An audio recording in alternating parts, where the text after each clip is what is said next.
Released in 1989, the comedy Uncle Buck provided audiences with a lasting character and accidentally launched one of the most profitable film franchises in film history. Numerous hidden stories, surprising casting choices, and interesting backstage moments exist inside this beloved picture that viewers have watched dozens of times. Most food sequences in modern cinema involve fake props, careful studio lighting, and a professional food stylist hovering nearby to make everything look completely flawless.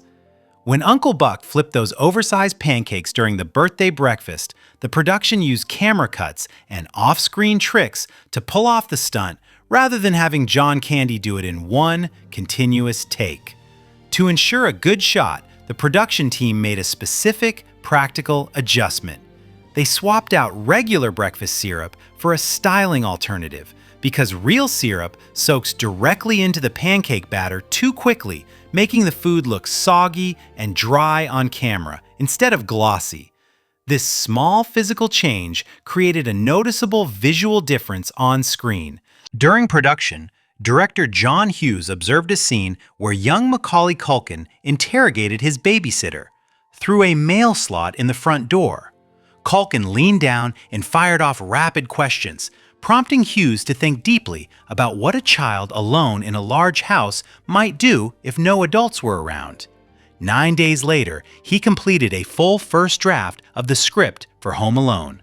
Such a rapid turnaround stands as a remarkably productive burst of creative inspiration in 1980s Hollywood. The indoor interrogation scene required both John Candy and Macaulay Culkin to deliver rapid dialogue at full speed. Fast talking proves difficult for adults and even harder for a young child. Candy decided to get creative by writing Culkin's lines on a piece of paper and quietly tucking it inside his own hat, giving the boy a convenient place to glance when his memory slipped.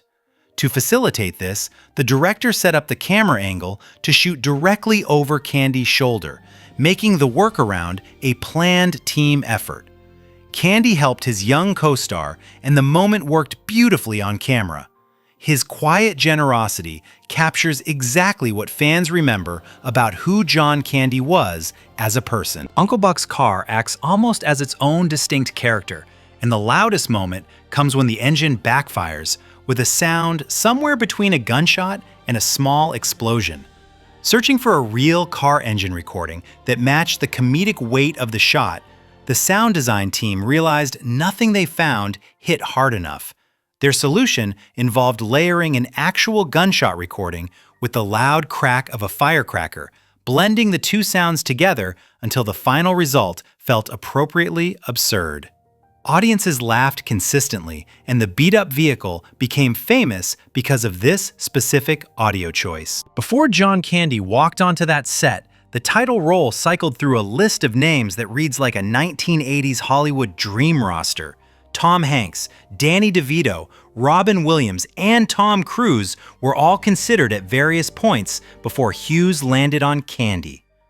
Picturing the finished feature with any of those alternative choices feels difficult, showing exactly how naturally Candy fit the part. Some casting decisions feel inevitable in hindsight, and this situation stands as a prime example of perfect actor placement. Most studio features spend years moving from a finished script to a theater screen. Uncle Buck did not receive such a generous production runway. Cameras started rolling on January 4th, 1989, and the picture opened in theaters in August of the same year. Pushing a movie from the first day of shooting to wide release in under 8 months represents a rapid production pace that would make most studio executives uncomfortable. Knowing that the finished cut felt polished and complete, rather than rushed, makes the rapid timeline quite notable within the industry. John Hughes originally set the story in St. Louis, Missouri. The winter of 1988 stayed too warm, snow never arrived, and the gray, cold atmosphere Hughes wanted for the project simply did not exist that season. Rather than wait or adjust the script's story, he moved the entire production to Chicago, where the weather matched his vision and the city's working-class energy gave the visual style its distinctive texture. A warm winter in one location accidentally provided another city with a widely recognized motion picture appearance. Relocating to Chicago on short notice meant the crew needed interior recording locations fast. They found an empty high school and took over 3 of its gymnasiums, building the full interior of the family home from scratch on those flat, hardwood floors. Actors walked through a house that did not technically exist anywhere outside those 3 converted gym rooms. All of those indoor walls actually sat directly on a local school basketball court. Casting the angry, complicated teenage niece Tia almost resulted in a very different face. John Hughes wanted Winona Ryder for the role, but she was deep into production on the 1988 dark comedy Heathers when the offer arrived and could not commit to a second project. Jean Louisa Kelly stepped in and delivered a strong performance that made Tia truly memorable rather than just a basic plot device. 2 very different actresses explored one role, and the final picture would have felt quite different with the alternative choice. John Candy spent considerable time interacting with fans. One evening during production, he slipped out to a local pub near the Chicago set and spent the night talking with locals, acting exactly like the person audiences imagined he was off camera. By morning, someone who had been at that pub called a local radio station and told the story on air.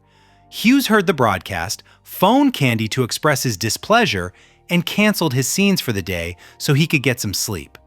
Hughes was irritated by the detour, but the patrons considered it a memorable encounter. 1 year after the initial release, a television network decided Uncle Buck would translate to a weekly sitcom. They moved forward without involving Hughes, Candy, or any of the original creative team.